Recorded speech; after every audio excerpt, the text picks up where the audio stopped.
Hey, how are you today? Good day. Thank you so much for pressing play, and thank you for tuning in to the URC space. It is Nash here, your favorite podcaster, and we're getting ready to unbox the Vision space today. I'm so happy that we are kicking off our season premiere with Vision, and there were so many things I felt God wanted me to talk about in this first episode, and it seems like the first episode topic has changed a number of times before we finally came to Vision. So I'm super excited about us getting into this. We're not just going to be, we are going to get into that today, but I'm also going to give you a little bit more of the backstory behind the show. How does URC, what does that even mean? And who is a Nash? What is a Nash? I'm going to give you a little bit more background about myself too. But before we get started, I need to give a special shout out to two listeners who I would say arguably are probably respectively the best football player and cheerleader roaming this earth. Super intelligent, smart, energetic kids who are just really a ball of blessings. And I want to give a special shout out to Mr. CJ and Miss Mia. Thank you so much for tuning in today, and I hope you enjoyed today's episode. So we are in the Vision space today, and we are going to be talking about just what do you see? What is there something that you can put your eyes on that's motivating you, that's keeping you going forward, propelling you onwards? And in preparing for the show, I just did a quick Google search of what the word vision means. And I got four different definitions that I Googled.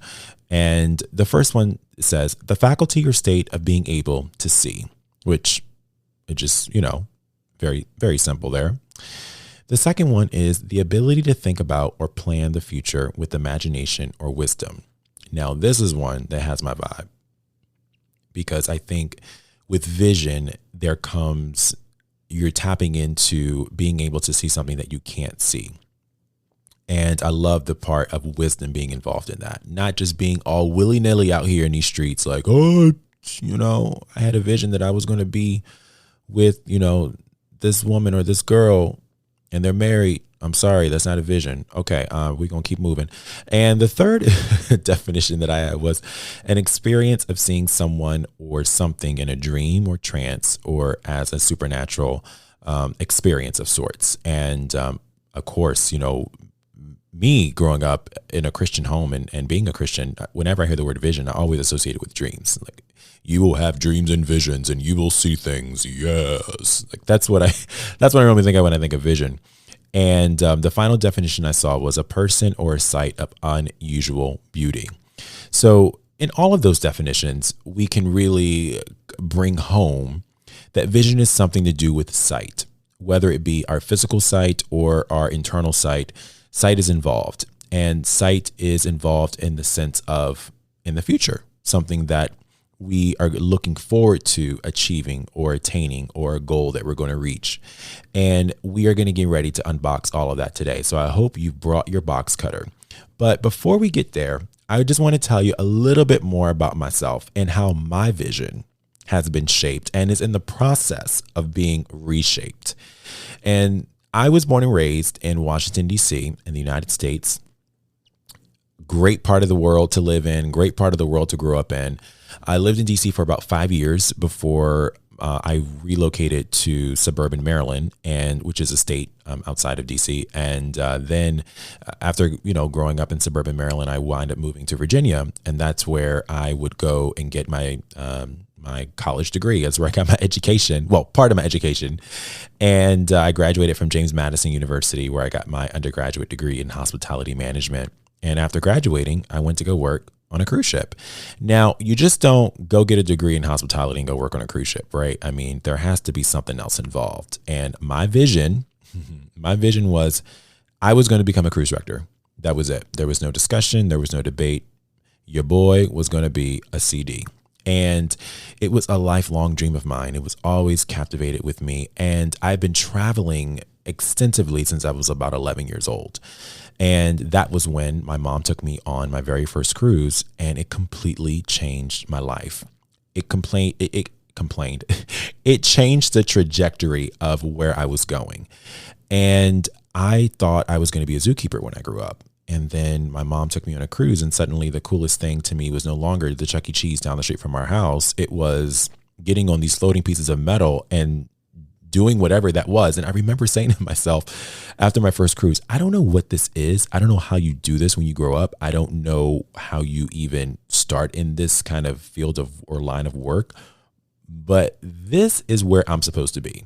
I just felt it. I really felt that that was where I was going to be landing. And it was somewhere that I did wind up landing. And I worked in the cruise industry for a number of years. I worked for two of the world's most popular cruise brands and companies. And I had a really good time. I enjoyed a lot of the people that I met. Definitely learned a lot about myself, and working in an international environment truly opens your mind and gives you experiences that you certainly would not have been able to get in many other instances or circumstances. And I'm 29. So being able to say that I've been around the world 3 times and having those experiences and living on a ship with God knows how many amazing people from around the world, it puts you in a position to just be like, why would I want to consider something else? You know, ever since I was 11, I was engulfed with it. I was enthralled with it. I intentionally wanted to be there. I was there. I was thriving. I was growing. I was en route to, you know, becoming promoted and promoted and promoted. And I was on track to achieve my dream job of becoming a cruise director. And I didn't know really much of myself outside of the cruise line industry. Nash really didn't know who Nash was outside of ships. And I mean, I think parts and elements of me, right? Like, I'm Black, obviously. Okay. I'm a Christian, clearly. I'm a millennial, duh. Okay. Like, not the surface stuff. I'm talking about the deeper things. What does Nash enjoy doing? What makes Nash live? What makes Nash thrive? And I didn't really know much of any of those things about myself.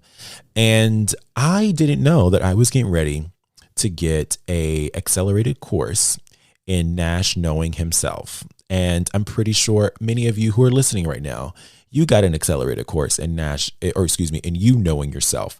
And that happened in the spring of 2020. That was when a number of industries collapsed. But in March of last year, that was when the cruise industry really took a beating and has been taking a beating ever since. And most cruise lines have not resumed, complete operation of all of the ships in their fleet around the world. And I was just at a loss, really. It was a normal day for me in Sydney, Australia. I got off the ship and I went to go meet a friend, and we went by the beach. We went by the farmer's market. I mean, just normal day. And I came back to the ship, and the next thing I know, the captain's making an announcement saying that the cruise is canceled. We have to get guests off the ship. We don't know what's going on. And we knew what was going on in related to the COVID-19 virus that was just, really just expeditiously wildfire, all around the world.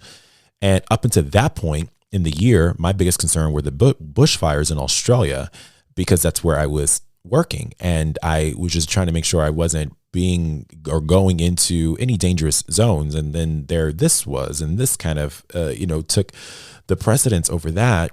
And that same morning, when all of that kind of went down and the captain decided to cancel the cruise, I signed paperwork that was going to be accelerating me for the next step in my promotion, which would have put me one step away from becoming a cruise director. So that morning started off just like a normal morning, and then it just turned into just a pretty catastrophic, not just afternoon and evening, but then the next couple of days.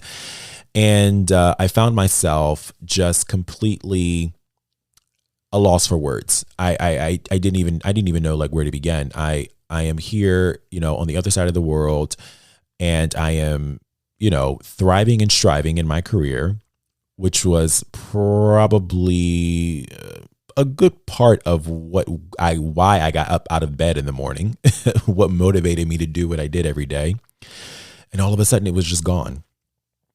I had a lot of time to think, because I was in a cabin by myself, and, I went from, roaming around the ship to now not being able to, and having to think a lot and having a lot of time to think. And what else would I like? What else what else is there to me besides cruise ships? And that was really kind of where it all happened. And when I began to explore that kind of train of thought, unfortunately, I did not like what I was discovering and what I was finding. And simultaneously, while that was going on, so I've already mentioned, the pandemic is going on and the media is just evoking this really intense level of fear in everyone, of what it can do and the implications and all of that. And then in February of last year, that was when, we lost our brother, Ahmaud Arbery. And then in March of last year is when we lost our sister, Breonna Taylor.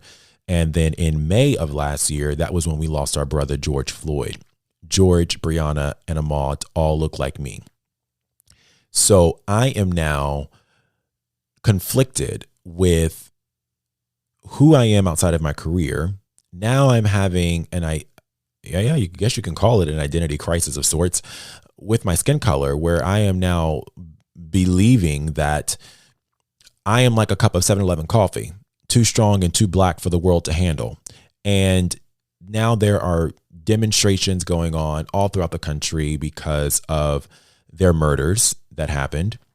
And then on top of that, there were a number of personal conflicts that just decided to kind of arise as I had all this time to think, and just emotions I needed to deal with, and relationships I needed to deal with, and all of the sort just all come bubbling up to the surface. And when you are dealing with all of those things simultaneously from an intersectional point of view, it leaves you with only, it shouldn't leave you with one outcome, but for me, it left me with one outcome, and that was a mental breakdown, and not just one of them, but two of them. And I was just in a complete state of depression. I didn't really know that it was that. I didn't really know that I was having a mental breakdown until after the fact. And it just resulted in me losing my hair.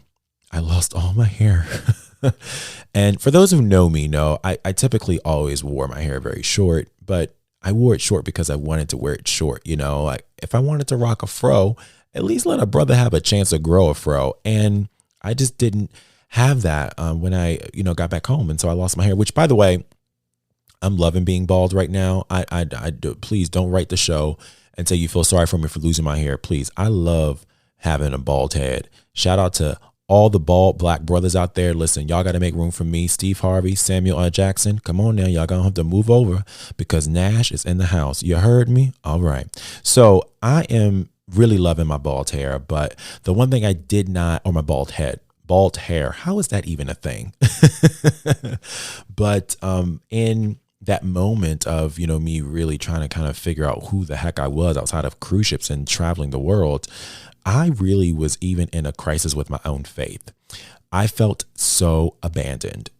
How could a God who claims that he is good, who claims that he has good plans for me, who claims that my future outcome and my ending is always going to have good things in favor with it, how could a God who says those things allow me to be left with being stuck in a cabin by myself with a very questionable and challenging experience? How could that be a thing? If you abandoned me, why would I want to continue to go on with you? What kind of God is that? What kind of Jesus is that?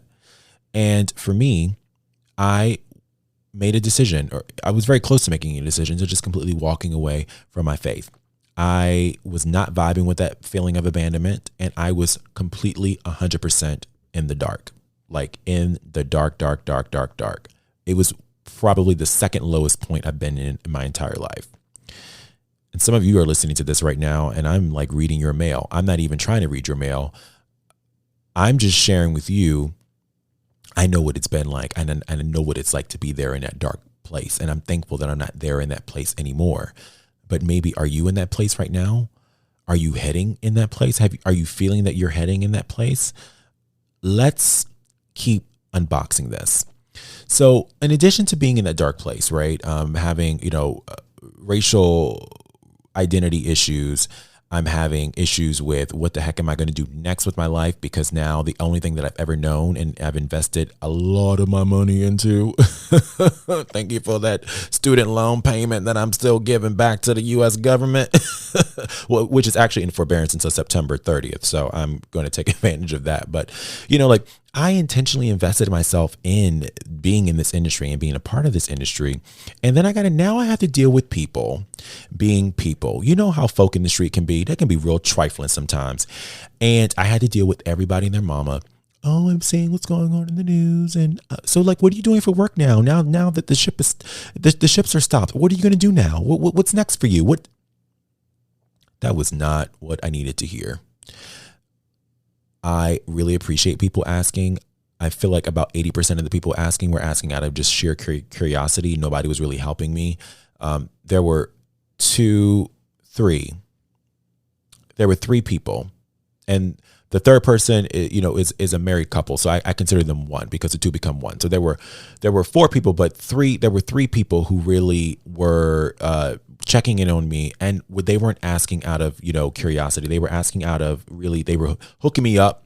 They were setting me up with, hey, I can connect you with this person, and I can bridge a gap here. And hey, I saw this opening, or I saw this opportunity. Would you consider this? Would you consider that? That is what you should be. Okay.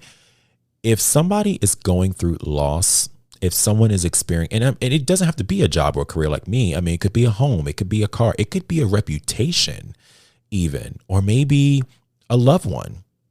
If someone is going through loss, they don't need to hear, so what are you going to do now? Seriously, people, get a grip on how to be a freaking friend. Okay. That is not what people need to hear. People need to just be met where they are, and they need you to help build a bridge to the next step. They don't know what the next step is, and you asking them is not helping. So stop it. Okay. So when I was in that low space and I was in that fragile part of mine, and I'm getting ready to walk out on God, I don't want to do nothing else to do. I don't want nothing else to do with Jesus. And I'm just through. Like, I was just over it. I was just like, you know what? I'm just going to just mind my black business, going about my life, and just whatever happens, happens. And this is just how I know God is real. When I was in that low moment, I remembered the story of Abraham that's told in the Old Testament in Genesis. I believe it's Genesis chapter 15, if you want to reference it. And I don't know the Torah reference. I'm sorry, but I know it's probably in the Torah as well. But I remembered this story, and Abraham was having a conversation with God, and pretty much Abraham was like, "Yo, G, you done told me that I'm gonna have a son, and you done told me that I'm gonna have all these descendants come from my loins. Here I am, I'm in my 70s. Promise is still yet to be fulfilled. What's going on? Like, hey." What's going on? My wife, she can't get pregnant. Her womb is about dried up. I'm impotent. So like, were you toying with me? Like, did you abandon me? And God had to remind him of the promise that he gave him. And he called him out of his tent. He was in the tent. He was in a dark tent at night. He called him out of his tent, and God had told Abraham, hey, look up in the stars. As you see the number of stars in the sky, so shall be your descendants. What happened with that? Hey, he got Abraham back in line with the vision. His eyes were in that dark tent, and he could not see. It was pitch black. He couldn't see. But when he came out of that tent and he looked up at the stars, then he saw it. He was reminded of the vision. And the story goes on to even say during the daytime, God told Abraham to look at the grains of sand, and as so were the grains of sand, so also shall be his descendants. And we know how the story ends. I mean, we look at the lineage of Abraham and who has come from Abraham, and Jesus coming from that same bloodline. And so we know that God fulfilled that promise. But in that dark moment and in that low moment where you you want to reconsider everything, you want to walk away from everything, we got to get tapped back into getting our eyes on the vision and not allowing the process to distract us from the promise. So when I was in that low place, I was reminded of that story, and I began drawing my eyes and my ears to different sources of inspiration to get me back into my vision. I didn't even know where to pick up the pieces. I didn't know how to collect the pieces.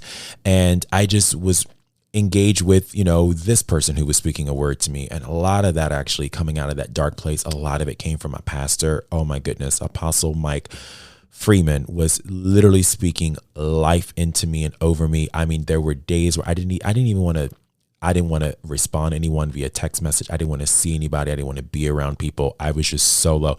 And I would tune into service, and there he was speaking. And I didn't always, have my eyes on the screen, but I had it on in my room. And just hearing just the life kind of resurgence and my will to live came back. And I repurposed myself in vision and found other things out about myself that I really enjoy and that I really love outside of ships, and reclaiming my identity. Hey, my mom did not name me cruise ship. She named me Nash, and she named me Nash because, hey, there is purpose in that name. There is vision in that name. You got to get a hold of your vision. So even here in the studio, this is a funny example, but it's me just repurposing my vision and having to make sure that my eyes are set on something that I can see.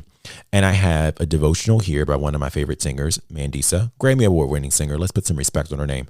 And also a world record breaking international superstar phenomenon, mogul, whatever else you want to add to her name. And I know everyone's not a fan of her music, but hey, this is my show. So guess what? That's who I'm going to talk about. The one and only incomparable Mariah Carey. I have her memoir, The Meaning of Mariah Carey, which was actually a birthday gift that was sent to me from my twin brother, Vel. Hey, Vel. I love you, bro, for sending me the book. Shout out to you. And I have her, I got Mandisa, and I got a cover of People magazine here with Brandy and Meghan Markle and Prince Harry on it. Why do I have those in my studio? Vision. Because today I'm doing this show with my soundboard and those 3 reminders that, today I'm starting here in this, and we all have to start somewhere, right? We're not just going to get to the mountaintop. Hey, we gotta climb. But one day I'm hopeful that I will be able to interview people the likes of Mandisa and Mariah Carey and, Meghan Markle and Prince Harry. And hey, if any of you are listening right now, Mariah, Mandisa, the Royals, there's a space for you here on the URC. Listen, we can schedule it. We can script it. I'm all ready because I'm locked into vision. Everybody say it to yourself right now. Vision. I want you to get your eyes set on something that you can see. I want you to get your eyes set on something that's going to get you remained in your purpose. Repurpose what you are seeing. You don't have to watch the news all day with all the turmoil and the bad positiveness that's going on and being fed into your system. Put your eyes on something. Get your ears on something that's going to get you encouraged and moving in the only gear in life that's important, and that is forward. So, doing that internal searching of myself and trying to find who I was aside from ships was very scary. It's scary to try to consider something that you don't even know what else would be there. And what are you going to find if you do that, right? I think it was scary because I didn't even know what to consider. But I didn't realize that I was braver than I thought to even try to figure it out. It's scary to consider doing something new and different outside of the realm you've always known. But when you can even consider making the mental exploration, you're braver than you thought. I want you to push past the thoughts and actualize something new, because different is always in season. So now here we are in my different. Thank you for joining me. And that's how we got to the URC space. And in that soul searching that I did, I was like, well, who am I? What, how would I represent myself? How would I define myself? And I came up with these 3 words: undaunted, unbreakable, and unfinished, because I am those 3 things. And so are you. And when I was reminded of my faith, and later on in this season, I'm going to be doing a 2-episode series entitled Faithing It and Frustrated. It's going to be cause and effect. And we're going to talk about how we get to that place sometimes in our faith where we just don't even want to believe in anything and we just want to walk away from it. We're going to talk about that this season. But I was realigned with my faith in God. And I'm so thankful that I have such a greater fervor for my love of God and for who he is to me. And in that moment, I saw him as three things. I saw him as a redeemer, a restorer, and someone who reclaims. So I am unfinished, undaunted, and unbreakable because I have been redeemed, restored, and reclaimed. So that is how we get URC space. The C just representing cubed because there's three for each of them. So if you took them to the third power, okay, for the math nerds listening in today, if you take it to the third power or use the third exponent, whatever the correct terminology is, that's where we get URC from. So I just want to remind you that we cannot allow what is being played out before us be the thing which we hold on to forever. You are here today because your purpose has yet to be fulfilled. And you might be like, Nash, you know what? Like, I'm really going through it. I don't even know. The whole bottom has fallen out. I feel like I've just been thrown under the bus. I don't even know where to begin. Hey, folks, listen. You cannot be pitiful and powerful at the same time. You can only be one. I want to encourage you to choose to be powerful. I want to ask you a question. If your dream opportunity, whether that be your dream job, your dream partner, your dream business, any of those things, if it came knocking at your door, would you be able to fully receive it if it knocked on your door? Could you walk out the door right after you heard the knock? Or would you have to do something more to get ready for it? This podcast has been something I've been envisioning and hoping to do since how do I say? Oh my goodness. A year? 6 months ago, maybe.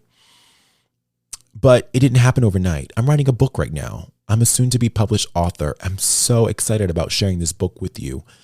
But this book did not just happen overnight. I'm writing it and writing it and writing it and writing it. Like what we want to see happen in our lives, we have to continue to prepare for them. Are you ready now, or are you continuously trying to wish? Oh, I wish, I could do that one day, or someday I wish I could do this, or, when 5 years from now, I think we'll plan to do that. Folks, listen, 5 years from now, it's not a day on the calendar.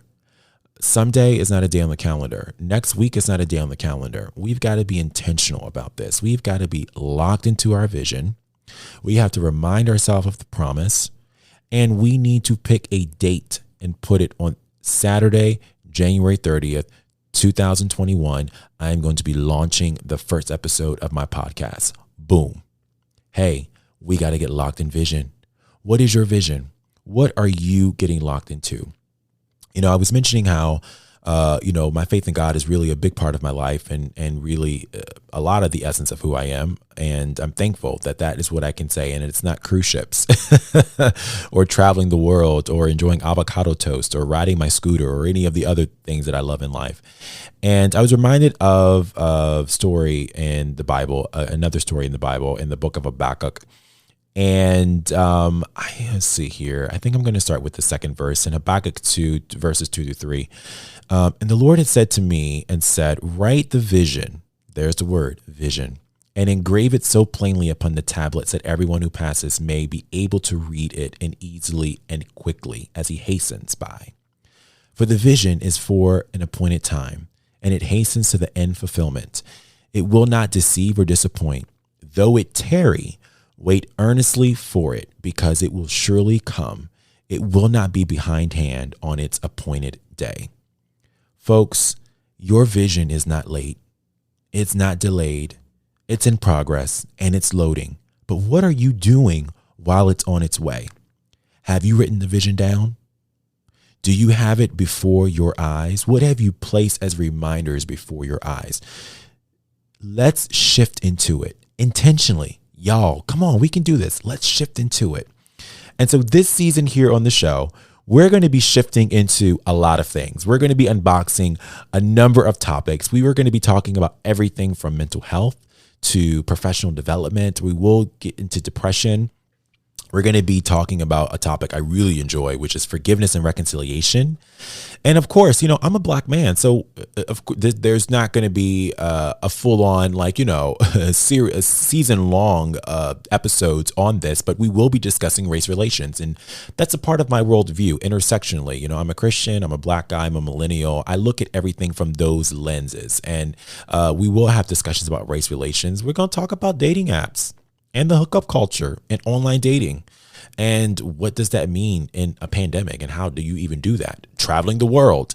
I've been around the world 3 times. I got my best friend who's going to be joining me for an episode this season. And we're going to be talking about our travels all over the place. And I can't wait for you to listen to it. And we will discuss healthy eating and something new that I've enjoyed, a new pastime of mine, getting into essential oils. Wait, I hope I didn't trigger anyone. No, I'm not here promoting MLMs, not here on the URC space. You got to go to another podcast for that. But of course, the source of my inspiration is God, and that will always be infused in a lot of who I am. And this is the essence of what you can expect here this season.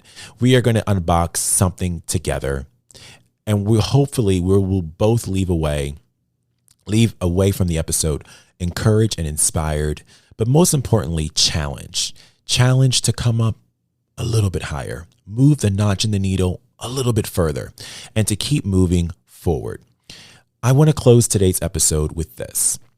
The poet Amanda Gorman, the young poet Amanda Gorman, had said this in her poem, The Hill We Climb. There is always light if only we are brave enough to see it, if only we are brave enough to be it. Next week, we'll be in the isolation space. And we are going to be talking about loneliness. And we're going to talk about how do we get from this dark place of isolation to this light that this poet used in the last words of her poem, The Hill We Climb. How do we get to that light? I hope you will join me then and get ready to press play on February the 6th. But until then, I want you to remember these things. Keep unboxing your life one blank space at a time, living undaunted, knowing you're unbreakable, and embracing the reality that you're simply a treasure that's unfinished because you've been redeemed, restored, and reclaimed. Life is always best lived outside the box. Stay free, y'all.